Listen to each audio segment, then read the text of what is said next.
Bonsoir et bienvenue dans les pronos NFL, la week 14 avec notre panel d'experts triés sur le volet. En haut à gauche, nous avons Scooby, California Bear. Yes. Voilà, nous avons notre homme à multiples facettes. Il est dans tous les podcasts sur presque tous les sujets. C'est Yellow. C'est son compétiteur principal. Il essaie lui aussi d'être sur tous les podcasts. Mais c'est encore un débutant à côté de Yellow. Il s'agit d'Olivier Rival. Salut. Et exceptionnellement, aujourd'hui, j'ai allumé ma caméra parce que nous allons faire un truc qui est vachement hype sur le Internet. C'est le unboxing. Car vous voyez, j'ai une petite boîte. Mais qu'est-ce qu'il y a dans la boîte hein Alors, ça nous vient de... Alors, attendez, je me souviens. Voilà. Evidenceboutique.com. Voilà. Donc, je vous recommande d'y aller. Voilà. Alors, qu'est-ce que ça peut bien être Ouais, je me demande bien, moi. Alors... Et Rico qui nous fait du risoli, on aura tout vu. Vas-y, non, c'est du unboxing, c'est du truc de Jens. Donc, il y a... La boîte est plutôt bien faite, il y a du papier bulle, tu vois, on entend les bulles. Non, magnifique. Voilà, et dedans, l'objet... Qu'est-ce que ça peut bien être? Hop, la boîte. Forcément un objet d'une valeur inestimable. Une valeur inestimable. Et donc voilà, et il s'agit... Alors, le dessous, il n'y a rien. Rien du tout. Il s'agit donc, je vous le montre, donc du trophée des pronos NFL de cette année. Magnifique. Je vous présente le mug Olivier Rival, l'Amérique et le sport. Et magnifique. Et en plus, il y a une magnifique photo. Je vais vous raconter une petite anecdote parce que la photo de la couverture, là, vous voyez un magnifique joueur qui fait de la réception. Là. Alors, je me demandais, qui t'a donné les droits pour faire ça? Alors, si tu veux, ça c'est mon éditeur qui a acheté la photo à un studio, machin, etc. Et en fait, moi, au départ, je pensais qu'ils avaient trouvé ça chez des Américains. Voilà, etc. Et en fait, c'est des Français. C'est des petits Français qui offrent des photos studio de plein de sports différents. Et donc, les mecs que tu vois là, c'est des Parisiens, là, le super receveur là. Donc voilà, c'est juste la petite anecdote. On dirait un joueur des Molosses, vite fait, avec la couleur des maillots, le casque. Ouais, au début, je pensais que c'était Tampa Bay, moi, au début, mais non. Donc voilà, voilà. Olivier Rival, l'Amérique et le sport. Voilà, donc c'est ça qui a gagné cette année.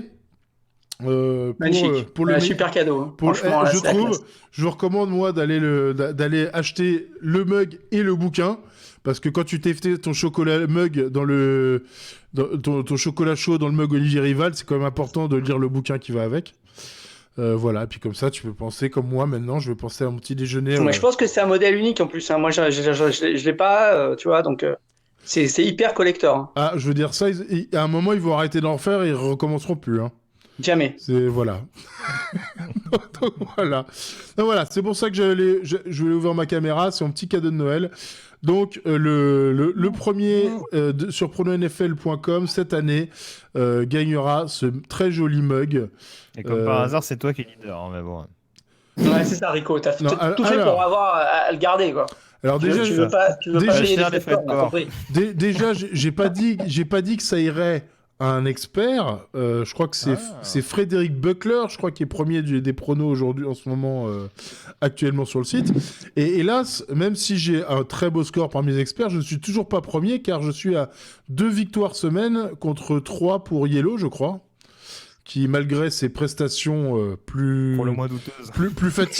plus fatigué de ces dernières semaines, est toujours en haut en victoire semaine, puisqu'il en a 3. Et c'est quand même ce qui compte, ce qui permet de remonter, voilà. Fallait me le dire. Hein. Du coup, moi, je fais un sans faute sur une semaine et je m'assure le bug. Hein. Fallait me prévenir. Écoute, vas-y, fais un sans faute sur une semaine. Bon, oui, pour voir. Bon, allez, tout de suite, la suite. Puisque cette semaine, parmi nos experts, c'est encore une fois Scooby qui est arrivé en tête. Félicitations. Et Scooby a choisi la division AFC Est pour ouvrir le débat aujourd'hui. Scooby ? Ouais, donc en fait, j'ai choisi la AFC Est et c'est pour ça que j'ai mis ce t-shirt California. C'est tellement lié. Tellement raccord. Donc, ouais, la AFC Est qui est une division assez intéressante cette année parce qu'elle change vraiment des autres années qui étaient plutôt la suprématie de des Patriots et pourquoi pas une équipe autre qui va essayer d'aller en playoff. Cette année, les leaders en tête, ce sont les Buffalo Bills qui font une bonne saison, franchement, qui Attends, s'imposent comme... attends, tu peux le redire un peu plus lentement parce que je sens qu'Olivier a une demi-molle là. Les leaders de la division qui sont les Buffalo Bills, qui sont pour le moment un des favoris de la l'AFC, qui ont une très bonne attaque avec Josh Allen, avec Stephon Diggs. Il y a une vraie attaque aérienne qui se développe plutôt bien. La défense n'est peut-être pas aussi impressionnante qu'on a pu voir dans les autres années, mais elle est toujours présente. Je pense que Sean McDermott, c'est vraiment un excellent coach, un candidat pour moi le coach of the year. Il a vraiment fait un travail de fond avec les Buffalo Bills et c'était pas évident. C'était une franchise qui n'était pas allée en playoff avant 2018, en playoff depuis 1999. Maintenant, ils sont allés en playoff. Maintenant, ils sont leaders de la FCS et ils sont bien partis pour la division. Donc, c'est vraiment l'équipe à suivre du côté de la FCS. La deuxième équipe, encore plus surprenante pour moi, c'est les Miami Dolphins, qui sont à 8-4 et avec Brian Flores qui est aussi pour moi un candidat pour coach of the year, surtout avec un roster qui n'est pas aussi fulgurant que ceux de Buffalo. Le roster de Miami en soi n'est pas... Il y a des très bons joueurs comme Xavier Howard, Mike Gesicki, Devante Parker. On a vu les débuts de Tua Tagovailoa qui sont plutôt pas mauvais, même plutôt bons, même si Ryan Fitzpatrick pour le moment a été plutôt pas mal. D'ailleurs, ils vont avoir un très gros match cette semaine. Et donc pour le moment, on a vraiment... Miami Dolphins, c'est vraiment une équipe très intéressante cette année et qui ont une excellente défense. Ensuite, on a les New England Patriots. C'est un peu la première saison sans Brady. C'est pas mal depuis ces dernières semaines. Ça commence un peu à remonter. On a eu beaucoup de points d'interrogation sur Cam Newton. Est-ce qu'il allait suivre ou pas? Et visiblement, c'est toujours un peu compliqué avec lui. Ils sont à 5-6. Ils ont une légère chance d'aller en playoff pour le moment, mais ça va être un peu compliqué pour eux. Et enfin, on a les New York Jets. New York Jets, une équipe que j'affectionne beaucoup en étant fan, mais bon, une équipe qui est à 0-12, qui a vraiment pas l'objectif cette année de gagner. Premier de la draft. Premier choix, à part le premier choix de la draft, qu'ils n'ont pas eu depuis 1993, depuis qu'avec Coach Coty. Ils sont bien partis pour faire une saison encore pire que cette année-là, avec encore moins de yards à l'attaque et encore plus de yards concédés en défense. Greg Williams vient d'être viré à cause d'un call, on va dire, intéressant contre les Raiders alors qu'ils allaient partir pour gagner le premier match de leur saison.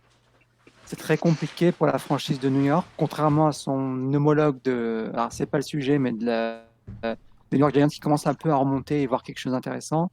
Chez les Jets, c'est un peu compliqué cette semaine d'affronter un peu Seattle, ça va être encore plus compliqué pour eux. Du coup, pour dire que c'est une division assez intéressante et pourquoi pas voir Miami. Voilà, je ne crois pas que Miami sera championne, mais ça me choquerait. Ce ne serait pas impossible. Et dire que Miami serait champion de la NFC Est, ce n'est pas arrivé depuis 2008. Et pour Buffalo, ce n'est pas arrivé depuis, je crois que depuis la FCS existe. Non, depuis 99, 98, je pense. Ouais, non, mais voilà, depuis avant les années 2000. Donc c'est vraiment une année intéressante pour la FCS. Bah écoute, non, oui, non, Scooby a globalement tout dit. Non, c'est sûr que dans les faits, oui, Buffalo, il y a cette confrontation en fin de saison régulière entre Buffalo et Miami qui pourrait éventuellement tout déterminer. Maintenant, c'est sûr que l'état de forme est quand même pas le même à mon sens. Buffalo a eu son trou d'air et a l'air quand même de repartir sur des bonnes bases. Miami a été en sur-régime, on voit que c'est un peu plus délicat au fur et à mesure des semaines. Ils vont en plus recevoir Kansas City, ils vont quand même avoir des matchs un petit peu compliqués d'ici la fin de la saison. Les Pats à domicile également, ce sera un test assez important.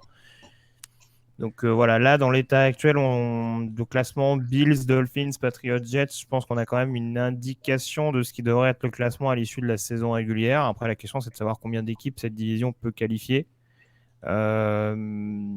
Vu comment c'est homogène en AFC et vu que des équipes avec beaucoup de victoires peuvent sortir des playoffs, un petit peu comme les Patriots en 2008 qui avaient été sortis à 11-5, je suis pas totalement rassuré par exemple pour Miami en l'occurrence.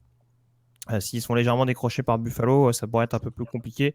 Mais ouais, non, la hiérarchie m'a l'air très très bien établie à l'heure actuelle avec en effet une équipe de Buffalo en pleine confiance et donc je ne vois pas une relâche pour éventuellement aller chercher ce type de division 2 décennies plus tard. Ouais. Olivier, quelque Ouais, chose je à suis rajouter? tout ce qui Pardon. vient d'être dit. Je pense qu'effectivement, pour Miami, c'est pas si évident que ça parce qu'il faut qu'ils gagnent, je pense, au moins 2 des 4 qui leur restent là, et c'est pas forcément facile de les gagner parce qu'ils ont un calendrier très difficile, avec notamment Kansas City, les Patriots, les Bills, puis je crois que le quatrième est pas non plus très simple. Donc c'est pas forcément gagné pour Miami parce que Miami a gagné des matchs un peu pas de manière anormale, hein, mais les gagne beaucoup avec des jeux de special team, avec des jeux de défense, etc. C'est pas forcément évident de continuer à gagner comme ça. À un moment, ça va être difficile. Alors toi, moi, je suis pas hyper convaincu par toi. J'aurais sans doute plus de crainte si Fitzpatrick était encore le QB.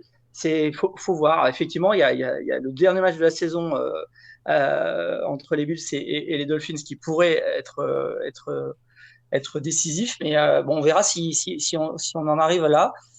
Il faut pas non plus oublier les Patriots parce qu'ils sont en pleine forme. Là, ils font 4 sur 5. Bon, ils n'ont pas droit à l'erreur. Il faut qu'ils gagnent les 4 pratiquement pour pouvoir passer. Ça reste peut-être faisable. Alors on verra ce soir d'ailleurs avec les Rams, parce que s'ils gagnent aux Rams, ils vont commencer à y croire. Donc on verra. Et c'est pas forcément évident qu'ils gagnent aux Rams pour le coup, parce que les Rams c'est pas facile.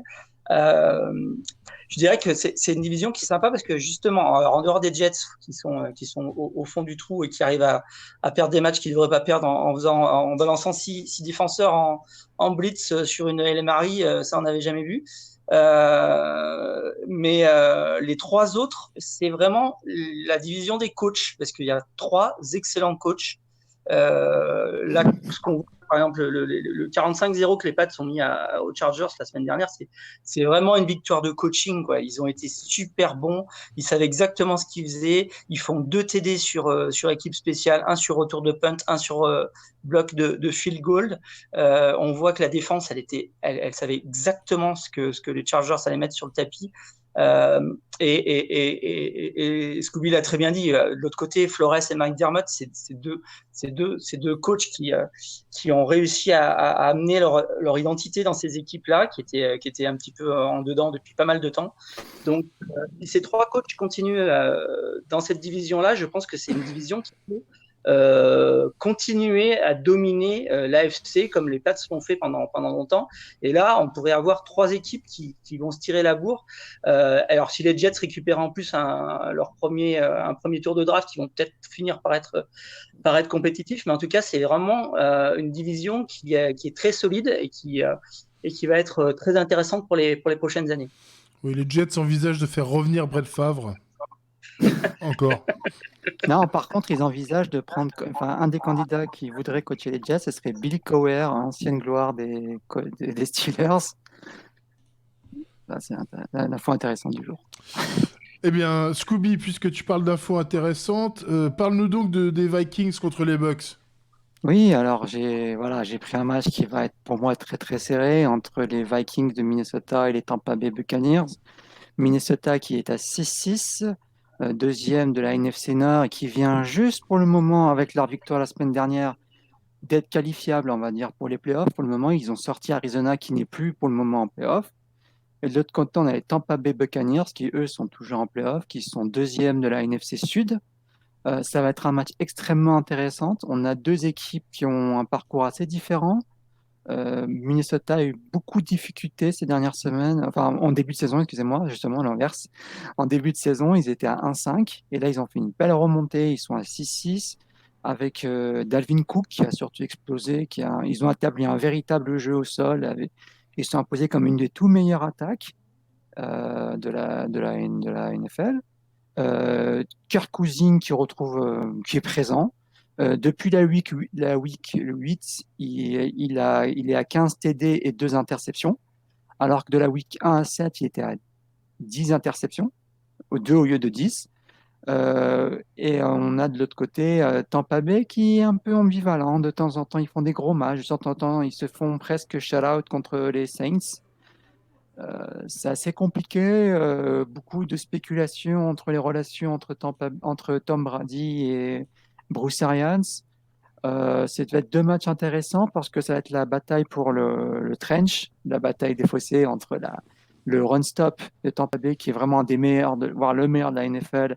Ils n'ont jamais eu un coureur qui fait plus de 100 yards depuis la week 9. Si je ne me trompe pas, oui, la week 9 de 2019. Donc, ça fait presque plus d'un an qu'ils n'ont pas eu un coureur qui ont fait 100 yards. De l'autre côté, on a Dalvin Cook, qui est quasiment le meilleur de la NFL en ce moment avec Derrick Henry. Donc, ça va être vraiment une bataille de tranchées. On a le trafic aérien aussi du côté de Vikings avec une défense excellente contre la passe. Et ils n'ont pas concédé un seul receveur à plus de 100 yards depuis leur renaissance, comme j'aime bien dire, depuis la week 7. Et la petite stat intéressante du jour aussi, c'est Tom Brady a toujours été plutôt bon en bye week. Après une bye week, il est à 14-4 en carrière. Et généralement, il gagne avec 17,5 points d'écart. Bon, ça, c'est une stat voilà, c'est peut-être stat marrante du jour. Moi, je pense que les Tampa Bay vont gagner. Je pense qu'ils sont quand même un peu meilleurs. Je pense qu'ils vont réussir à plus avancer, que ce soit avec Ronald Jones, que ce soit avec Mike Evans ou Chris Godwin à la passe, même Rob Gronkowski. Et en défense, ils vont réussir à stopper Dalvin Cook. Maintenant, voilà, c'est pas un match gagné. Peut-être qu'ils vont réussir avec Kirk Cousins et avec Justin Jefferson qui fait une saison rookie monstrueuse. Et voilà, c'est vraiment un match. Pour moi, le plus important, c'est qui va gagner au niveau des trenches, au niveau de la ligne de la défense au sol et de l'attaque au sol. Et si Vikings peut compenser s'ils se font stopper au sol. Si en fait, pour moi, la défense de Tampa Bay va faire le match. Si la défense de Tampa Bay tient bien contre l'attaque des Vikings, ils devraient gagner. Merci beaucoup, Scooby. Olivier Rival, les Buffalo Bills, on en parlait à l'instant, contre les Pittsburgh Steelers, qu'est-ce que t'en penses? Ah, est-ce que tu peux ouvrir ton micro? Oui, excuse-moi. Écoute, c'est un peu le match peut-être de la FC cette semaine, parce que c'est le match de dimanche soir entre les Steelers qui viennent de perdre un match, le premier de la saison, ils sont 11-1. Les Bills sont à 8-3, 9-3, pardon. Donc, ils sont leaders de leur division, ils sont troisième pour l'instant au classement de la conférence. Donc, évidemment, c'est un match très important qui peut valoir cher pour le tableau final des playoffs. Les Steelers ont caracolé tranquillement victoire après victoire depuis le début de la saison. Là, ils ont eu 2 matchs un petit peu compliqués. Le premier, ça a réussi à passer, le deuxième, non. Ils ont un problème parce qu'ils ont James Conner, leur running back, qui est out. Et ils ont leur receveur, toute leur jeune compagnie de receveurs qui a pris la mauvaise habitude de dropper beaucoup de ballons. Ils en ont droppé 7 la semaine dernière contre Washington, ce qui n'avait jamais été fait cette année en NFL. Ça devient difficile, effectivement, quand vous droppez 7 balles, de bien faire fonctionner une attaque, malgré le talent de Roethlisberger. Donc, voilà, il se pose un petit peu des questions. La défense est toujours aussi solide, mais en attaque, c'est un petit peu plus difficile. De l'autre côté, les Bills, comme le disait tout à l'heure Yellow, ils ont eu un petit trou d'air, mais ils sont bien repartis. Et puis là, depuis le début c'est un peu la première fois depuis le début de la saison que à la fois l'attaque et la défense fonctionnent plutôt bien. Donc ils sont en pleine forme. Il y a une bonne entente en attaque avec Allen, avec Diggs, avec Bisley qui commence à vraiment faire des belles performances. Ils peuvent courir quand même assez bien quand ils sont en confiance, même si c'est pas encore très très sûr de ce côté-là et que la défense de Pittsburgh va quand même être difficile pour les Bills. Je pense que ça va se jouer là. Est-ce que la défense de Pittsburgh, qui est peut-être la meilleure de la NFL, va arriver à complètement arrêter l'attaque des Bills qui peut vraiment être très intéressante quand Josh Allen est en forme. Il y a vraiment un duel là qui va sans doute décider du match. C'est franchement difficile à pronostiquer parce qu'on a du mal à se rendre compte de l'ampleur de la crise aux Steelers parce que bon, ils sont 11-1, on peut pas non plus dire que ça soit la catastrophe. Est-ce qu'ils vont rebondir ou est-ce qu'ils vont avoir une vraie petite crise là au pire moment avant le début des playoffs? Bon, on verra dimanche soir, mais c'est en tout cas un match qui va être très suivi, très intéressant. La logique voudrait qu'on joue quand même les Steelers qui ont montré des très grandes choses en défense. qui peut mettre la pression. Ils font beaucoup de sacs et c'est vrai que Allen, sous pression, a tendance à quelquefois faire des choses un petit peu trop audacieuses, à courir un petit peu comme un fou, à lancer des interceptions, à perdre des ballons. Donc ça peut être là la clé. Si Allen garde la tête froide, il arrive à tenir la pression, il peut peut-être battre cette équipe. En tout cas, ça va être un vrai gros test. On va jouer les Steelers, mais les Bills sont quand même des atouts dans cette année et ça va être un match à voir en tout cas. Génial, merci beaucoup Olivier. Dernier match pour ce soir, Yellow, les Browns, qui est une équipe qui n'est pas les Jets aujourd'hui, contre les Baltimore Ravens. Tout à fait, dernier match de la semaine, a priori, si je ne me trompe pas, parce qu'il me semble que c'est programmé dans le Monday Night. Affiche pour le moins inattendue, en tout cas si on en jugeait au début de saison. Alors, on n'attendait pas forcément les Browns à pareille fête, en tout cas pas forcément devant cette équipe de Baltimore qui était vraiment la principale force de la conférence américaine, en tout cas en saison régulière l'année passée. Et c'est vrai que là, très clairement, les dynamiques ne sont pas du tout les mêmes. On a une équipe de Baltimore qui certes a subi les effets de la crise sanitaire ces dernières semaines, notamment avec l'absence de Lamar Jackson, qui est revenu contre Dallas et qui a contribué notamment à ce jeu au sol qui a posé beaucoup de problèmes aux Cowboys et qui a permis notamment à Baltimore de se remettre dans le bon sens. Mais c'est vrai qu'en dehors de ça, Baltimore traînait un petit peu la patte. Il y a eu cette défaite qui a fait très mal en prolongation contre Tennessee. Cette défaite également à Pittsburgh, même si bon, avec le troisième quarterback, ça commence à devenir un petit peu compliqué. Dans ce choc décalé. Mais c'est vrai qu'à l'inverse, Cleveland, pour l'instant, tout sourit. Ils sont sur une excellente série. Eux, pour le coup, face à Tennessee, ils se sont régalés, notamment en première mi-temps. On ne découvre pas notamment qu'ils ont un jeu très agressif au sol d'un point de vue offensif. Ce qui a un peu plus étonné du côté de Nashville, c'est cette aptitude à être dangereux dans le domaine aérien.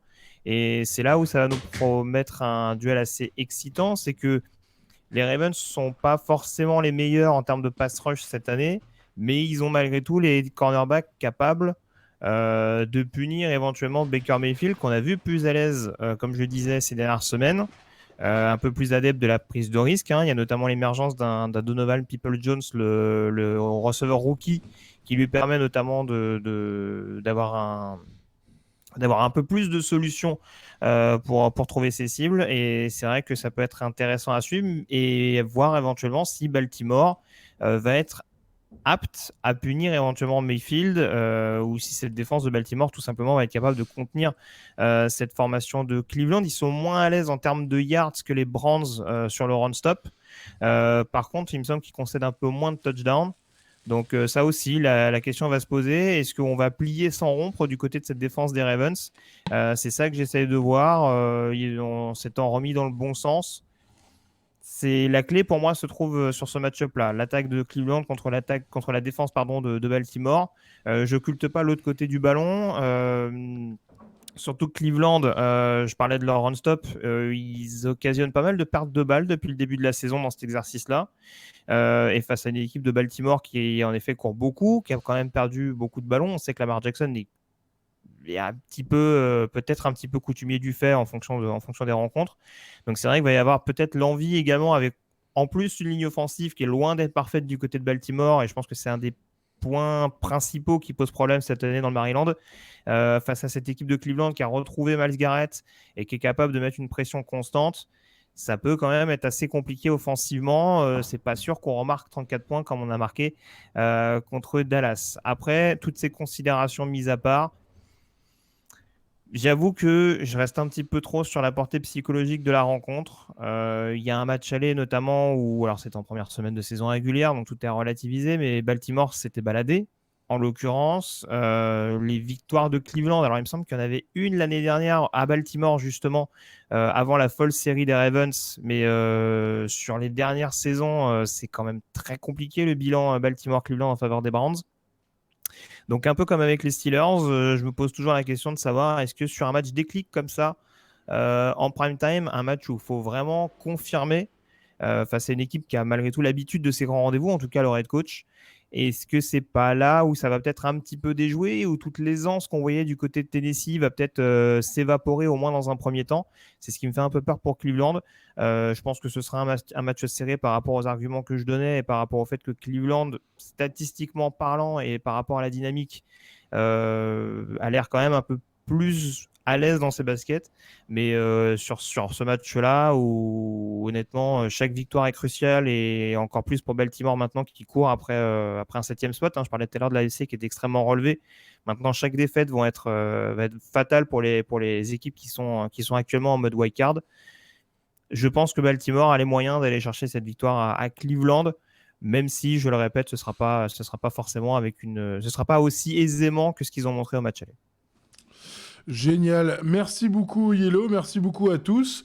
Je vous rappelle qu'il faut vous abonner à la chaîne YouTube, qu'il faut dire à vos amis que c'est génial, magique et merveilleux.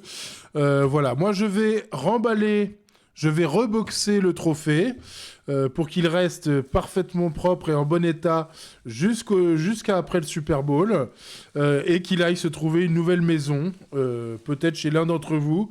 Et je vous rappelle qu'il n'est pas trop tard pour vous inscrire sur prononfl.com puisque c'est les victoires semaines qui comptent et pour l'instant, le leader, il en a 3. Donc il reste bien plus de 3 semaines pour finir la saison. Donc voilà. Et en attendant, je vous rappelle qu'il faut aller sur evidenceboutique.com et exiger votre mug Olivier Rival parce que voilà, franchement, si vous n'avez pas votre mug Olivier Rival à Noël, vous êtes un peu un pauvre type, quoi. Voilà. Faut vous le dire, quoi. Faut être honnête. Scooby, tu l'as déjà commandé ton mug, j'imagine? Non, t'as coupé ton micro. Yellow, toi, tu l'as commandé ou tu t'as demandé qu'on te l'offre? Je suis à 3 victoires, j'attendais que tu me l'envoies. Oui, je comprends. Bonne réponse. Donc voilà. Et Olivier Rival, quand même, tu manques de ne pas avoir ton propre mug, quand même. Non, je n'ai pas mon propre mug. Au bureau, ça claquerait un peu, quand même, non? Et peut-être qu'on va me l'offrir pour Noël, va savoir. Bah écoute, tu verras si t'as des bons amis ou pas, quoi. Bon, je vous souhaite à tous une bonne semaine NFL et je vous dis à jeudi prochain. Ciao.